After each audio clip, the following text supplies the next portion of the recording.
Hi friends, good morning. ఇది మా నల్లాయి కోడి ఫ్రెండ్స్. నల్లాయి కోడి అంటే దాని బాడీ మొత్తం బ్లాకే ఉంటుంది ఫ్రెండ్స్. స్కిన్ కూడా బ్లాకే, అన్నీ బ్లాకే ఉంటుంది. దాన్ని పొదిగేస్తున్నాను.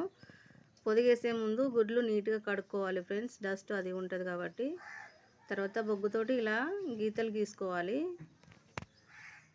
బుట్టలో వరిగడ్డి సెట్ చేసి పెట్టుకున్నాను ఫ్రెండ్స్. హీట్కి తొందరగా పిల్లలు అవుతాయి. 21 డేస్లో అవుతాయి పిల్లలు. ఇలా అన్నీ కడిగి ఇలా గీతలు పెట్టుకొని అందులో సర్దేసుకోవాలి ఫ్రెండ్స్. అన్నీ పెట్టేసుకున్నాను. తర్వాత ఉప్పు, ఎండుమిరపకాయ జిస్ట్ తీసేయాలి ఫ్రెండ్స్. తొందరగా పిల్లలు అవుతాయంట, మంచిగా అన్నీ పిల్లలు చేస్తాయంట.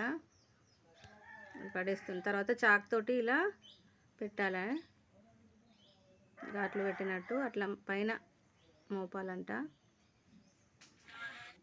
తర్వాత తీసుకెళ్ళి బల్ల మీద పెడుతున్నా ఫ్రెండ్స్, ఒకదాని మీద సేఫ్గా ఉండే విధంగా.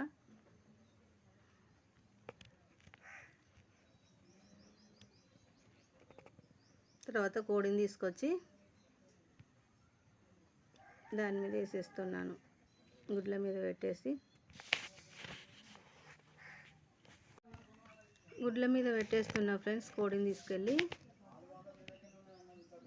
చూడండి, అది 2 డేస్ నుంచి పడుకొని లేవట్లేదు, ఇప్పుడు మాత్రం ఆగట్లేదు ఫ్రెండ్స్. అయినా పడుకుంటుంది చక్కగా. పైన ఒక బుట్ట పెట్టేస్తున్నా. నాటుకోళ్ళకు చాలా కాస్ట్ ఎక్కువ ఉంది ఫ్రెండ్స్. మేము పెంచుకుంటాం, చాలా ఉంటాయి మాకు, కానీ అన్నీ సమ్మర్లో చనిపోయినాయి. ఇది ఒక్కటే మిగిలింది ఫ్రెండ్స్. దీనివల్ల పిల్లలు తెచ్చుకోవాలి.